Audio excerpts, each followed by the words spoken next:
नमस्कार, बहुत-बहुत स्वागत है आज के इस वीडियो में ईपीएस 95 पेंशन धारकों की न्यूनतम पेंशन बढ़ोतरी के संदर्भ में राष्ट्रीय संघर्ष समिति के जो राष्ट्रीय अध्यक्ष है माननीय कमांडर अशोक जी राउत, तो उन्होंने जो है वो 1 सितंबर 2020 को राष्ट्रीय संघर्ष समिति के साथ ईपीएस 95 पेंशन धारकों के साथ ऑनलाइन जूम मीटिंग की है।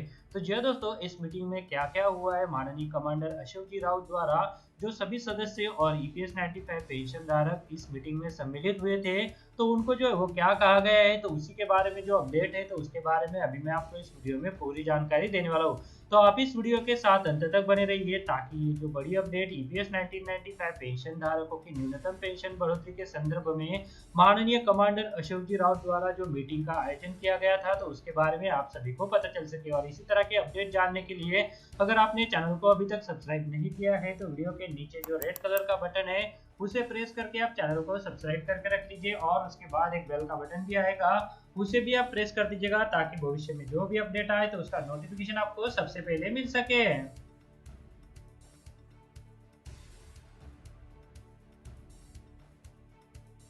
वीडियो में आगे बढ़ने से पहले इस हफ्ते का जो क्विज है, तो उस क्विज के बारे में मैं आपको जानकारी देना चाहूंगा। इस क्विज में मैंने आपको कुछ सवाल पूछे हैं। अगर आप इस क्विज में शामिल होकर सवालों का जवाब देते हैं तो आप में से मैं 2 विनर चुनूंगा और इन दोनों विनर को 51 रुपए का प्राइज भी दिया जाएगा। इस क्विज में शामिल होने के लिए वीडियो के अंत में मैंने पूरी जानकारी दी हुई है। उस जानकारी को जानकर आप इस क्विज में जो है वो शामिल हो सकते हैं और 51 रुपए का प्राइज भी जीत सकते हैं। तो जी दोस्तों, ये जो क्विज है, तो आप ज्यादा से ज्यादा संख्या में इसमें पार्टिसिपेट कीजिए ताकि आपकी नॉलेज में भी यहाँ पर बढ़ोतरी हो सके और हो सके कि इस क्विज के जो है वो आप विनर भी हो सके। तो चलिए दोस्तों, ईपीएस 1995 पेंशन धारकों की जो न्यूनतम पेंशन बढ़ोतरी की मांग है, तो उसको लेकर माननीय कमांडर अशोक जी राउत द्वारा सभी ईपीएस 95 पेंशन धारकों के साथ साथ न्याक के जो सदस्य हैं, तो उनको जो है वो यहाँ पर संवाद किया है। तो जी दोस्तों, आज के इस वीडियो में 1 सितंबर 2020 को ये जो ऑनलाइन जूम मीटिंग माननीय कमांडर अशोक जी राउत की सभी ईपीएस 95 पेंशन धारकों के साथ साथ न्याक के सदस्यों के साथ हुई है, तो उसी मीटिंग के बारे में अभी हम इस वीडियो में जानकारी लेने वाली है। तो जी दोस्तों, यह मीटिंग का आयोजन जो है वो CS Prasad Reddy, chief coordinator southern region द्वारा जो है वो किया गया था। और इस मीटिंग में माननीय कमांडर अशोक जी राउत द्वारा सभी ईपीएस 95 पेंशन धारकों को यहाँ पर संबोधित किया गया है। तो जी दोस्तों, इस मीटिंग में क्या-क्या हुआ है, तो उसके बारे में अभी हम इस वीडियो में विस्तार से जानकारी लेने वाले हैं। तो जी दोस्तों, जैसा कि यहाँ पर बताया गया है कि तय कार्यक्रम के अनुसार राष्ट्रीय संघर्ष समिति की 1 सितंबर 2020 को न्याक सदस्यों और ईपीएस 95 पेंशन धारकों के साथ ऑनलाइन जूम मीटिंग आयोजित की गई। इस बैठक में कमांडर अशोक जी राउत ने बैठक में सभी जो उपस्थित प्रतिभागियों थे और ईपीएस 95 पेंशनर्स थे, तो उनकी जो इश्यू है, तो उसके बारे में यहाँ पर बताया है। न्याक सदस्य और ईपीएस 95 पेंशन धारकों द्वारा बैठक शुरू करने से पहले हमारे दिवंगत राष्ट्रपति श्री प्रणब मुखर्जी को श्रद्धांजलि दी गई। तब कमांडर अशोक जी राउत ने ईपीएस 95 प्रतिनिधियों को सूचित किया कि हमारे मुद्दों को माननीय प्रधानमंत्री के समक्ष 4 मार्च 2020 को रखा गया और पीएम के साथ बैठक के बारे में सबको जानकारी भी दी। दोस्तों, हम सभी जानते हैं कि माननीय हेमा मालिनी जी के अगुवाई में माननीय कमांडर अशोक जी राउत सहित न्याक के जो सदस्य हैं, तो उनके द्वारा ईपीएस 1995 पेंशन धारकों की पेंशन बढ़ोतरी के मुद्दे को लेकर माननीय प्रधानमंत्री श्री नरेंद्र मोदी जी के साथ 4 मार्च 2020 को जो है वो बैठक हुई थी।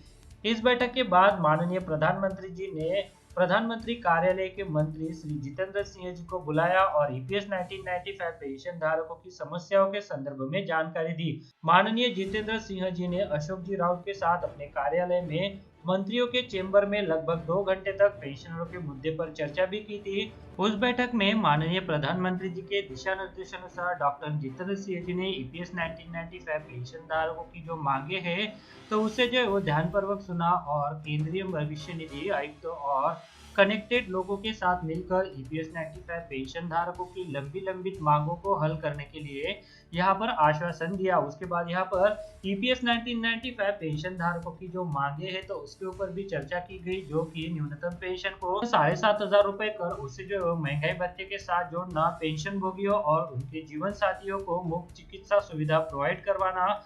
उसके बाद 31 मई 2017 को जो इंटरिम एडवाइजरी ईपीएफओ द्वारा जारी की गई थी, तो उसे विड्रॉ कर ईपीएस 1995 पेंशन धारकों को हायर पेंशन का भुगतान करना।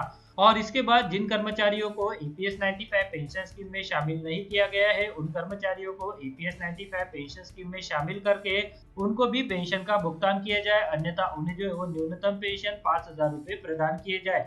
ईपीएस 95 पेंशन धारकों की समस्या पर चर्चा के लिए प्रधानमंत्री जी ने किसी भी राजनीतिक पार्टी के प्रतिनिधियों और केंद्रीय प्रतिनिधियों को नहीं बुलाया था। यह ईमानदारी से प्रयासों और एनईसी के सेवा के उद्देश्य के कारण हुआ है। प्रधानमंत्री ने ईपीएस 95 पेंशनरों की समस्या पर चर्चा करने की अनुमति दी थी। उन्होंने प्रधानमंत्री को केंद्र सरकार के श्रम योगी पेंशन और अटल पेंशन योजना और ईपीएस 95 पेंशनरों के बारे में बताया, जिन्होंने ईपीएफओ में योगदान के मध्य से 20 लाख रुपए और उससे अधिक जमा किए। अपने स्वयं के पैसे के बावजूद उनमें से अधिकांश को लगभग 1,000 रुपए की पेंशन या उससे भी कम पेंशन मिल रही है। अशोक जी राउत जी ने श्रम मंत्री से भी मुलाकात की और ईपीएस 95 पेंशन धारकों अनसुलझी समस्या है तो उनके बारे में बताया। श्रम मंत्री जी ने बताया है कि अब से ईपीएस 95 पेंशन समस्या अशोक राउत जी की समस्या नहीं है और यह प्रधानमंत्री की समस्या बन गई है, लेकिन 6 महीने की अवधि पूरी हुई है और कोई नतीजा नहीं निकला है।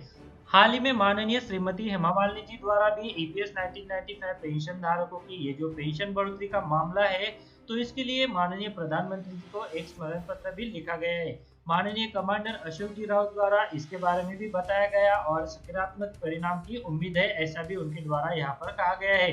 फिर से इसके बाद माननीय कमांडर अशोक जी राउत ने ईपीएस 95 पेंशनरों के राष्ट्र की संरचना में सेवा में भाग लेने के लिए अपील की है। यह पूरे भारत में ऑस्ट्रेलिया, अमेरिका, दुबई जैसे दुनिया में वृक्षारोपण है, जहां भी उन देशों में ईपीएस 95 पेंशन सदस्य उपलब्ध है, तो उनके द्वारा यह जो वृक्षारोपण का कार्यक्रम है तो वो किए जाने की अपील सभी ईपीएस 95 पेंशन धारकों को इस मीटिंग में जो है वो की गई है। साथ में माननीय कमांडर अशोक जी राउत द्वारा इस बैठक के दौरान कहा गया कि ईपीएस 1995 पेंशन धारक उन बदमाशों को पैसा न दे जो झूठे वादे कर रहे हैं और कुछ समय के लिए अदालतों के लिए पैसा खर्च नहीं कर रहे, क्योंकि पहले से ही सुप्रीम कोर्ट ने फैसला दे दिया है। एनएससी कोई पैसा जमा नहीं कर रही है। यदि आप स्वेच्छा से दान करना चाहते हैं तो आप खाता संख्या विवरण के लिए राज्य अध्यक्ष से परामर्श कर सकते हैं। अतः में उन्होंने प्रश्न और उत्तर के सत्र में भाग लिया, जहां कुछ ईपीएस 95 पेंशनरों ने अपने संबंधित बिंदुओं को स्पष्ट किया है। आगे उनके द्वारा यह अनुरोध किया गया है कि सीएस प्रसाद रेड्डी, जो कि सेंट्रल कमेटी रिप्रेजेंटेटिव है नैब के, तो उनको वृक्षारोपण की जो तस्वीरें हैं तो उसे भेजा जाए ताकि भारत के प्रधानमंत्री को दिखा सके और उनका मूल्यांकन जो है वो यहाँ पर करवा सके। तो यह दोस्तों ईपीएस 1995 पेंशन धारकों की न्यूनतम पेंशन बढ़ोतरी को मांगों को लेकर राष्ट्रीय संघर्ष समिति की ये जो महत्वपूर्ण बैठक जूम के माध्यम से की गई थी, तो उसी के बारे में जो है दोस्तों आज मैंने आपको इस वीडियो में जानकारी दी। तो यह दोस्तों इस बैठक के बारे में सभी ईपीएस 95 पेंशन धारकों को मैंने मेरे पहले वीडियो में सूचित कर दिया था। इसकी जानकारी यहाँ पर सीएस रेड्डी जी द्वारा प्रोवाइड की गई थी। तो यह दोस्तों ईपीएस 1995 पेंशन धारकों की पेंशन बढ़ोतरी के संदर्भ में ये जो महत्वपूर्ण बैठक संपन्न हुई है, तो उसी के बारे में अभी मैंने आपको इस वीडियो में जानकारी दी। इसी तरह के अपडेट जानने के लिए अगर आपने चैनल को अभी तक सब्सक्राइब नहीं किया है तो वीडियो के नीचे जो रेड कलर का बटन है उसे प्रेस करके आप चैनल को सब्सक्राइब करके रख लीजिए और उसके बाद एक बेल का बटन भी आएगा, उसे भी आप प्रेस कर दीजिएगा ताकि भविष्य में जो भी अपडेट आए तो उसका नोटिफिकेशन आपको सबसे पहले मिल सके। तो जी दोस्तों आप इस क्विज में किस तरह से पार्टिसिपेट कर सकते हैं तो वो भी मैं अभी आपको बता देता हूँ। तो जी दोस्तों इस क्विज में जो सवाल पूछे गए हैं तो इन सभी सवालों के जवाब जो है आपको यहाँ पर देने हैं। सवालों के जवाब देने के लिए इस वीडियो के डिस्क्रिप्शन में मैंने लिंक दे के रखा है, उस लिंक पर क्लिक करके आप ये जो सवाल पूछे गए हैं तो इसका यहाँ पर ये जो शीट है तो वो ओपन कर सकते हैं। इस रिस्पॉन्स शीट पर आप आपके जवाब जो है वो दे सकते हैं। तो जी दोस्तों यहाँ पर इस रिस्पॉन्स शीट में आपको जवाब देने के बाद यहाँ पर ये जो इंस्ट्रक्शन है तो इसके हिसाब से जो है वो कुछ काम करना है। तो जैसा कि यहाँ पर मैंने बताया है कि जो पूछे गए सवाल है तो उनके सही जवाब आपको देने हैं। तो यह दोस्तों पिछले हफ्ते के जो विनर है तो वो मैंने डिक्लेयर कर दिए हैं, उनके लिए मैंने चैनल पर एक वीडियो डाल दिया है। वो वीडियो देखकर आप जो है वो उन विनर के बारे में जानकारी ले सकते हैं। तो जी दोस्तों आप सभी के लिए इस हफ्ते की जो क्विज थी तो उसी क्विज के बारे में मुझे आपको इस वीडियो में जानकारी देनी थी। तो जी दोस्तों क्विज में आप किस तरह से शामिल हो सकते हैं तो उसके लिए मैंने बता दिया कि इस वीडियो के डिस्क्रिप्शन में मैंने एक लिंक दिया हुआ है, उस लिंक पर क्लिक करके आप ये जो क्वेश्चन पूछे हुए हैं तो उनका जवाब देने के लिए ये जो रिस्पॉन्स शीट है तो वो आपके सामने ओपन हो जाएगी, जिसमें आपको आपका ईमेल एड्रेस डालना है।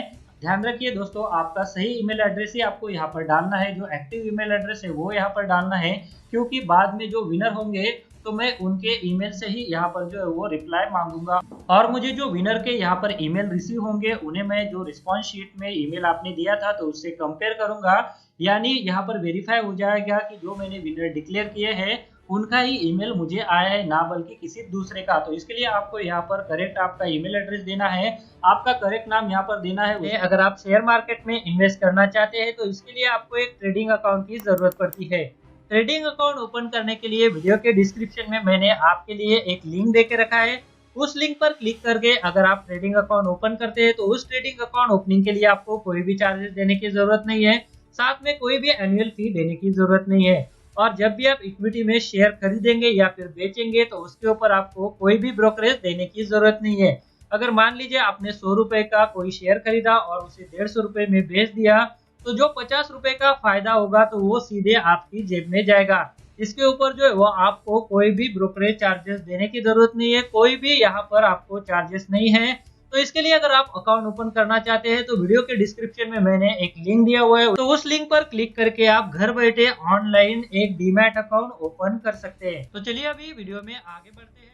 इस वीडियो को देखने के लिए आपका बहुत बहुत धन्यवाद। अगर आपको कोई सवाल है या फिर कोई कमेंट है तो आप इस वीडियो के नीचे जो कमेंट बॉक्स है वहाँ पे कर सकते हैं। और साथ में दोस्तों अगर आप मेरे चैनल पे पहली बार विजिट करें तो मेरे चैनल को सब्सक्राइब कीजिए और जो उसके बाद बेल का आइकॉन आएगा उसे भी आप प्रेस कर दीजिए ताकि मेरे जो आने वाले वीडियोज़ है वो सबसे पहले आपको देखने को मिल सके।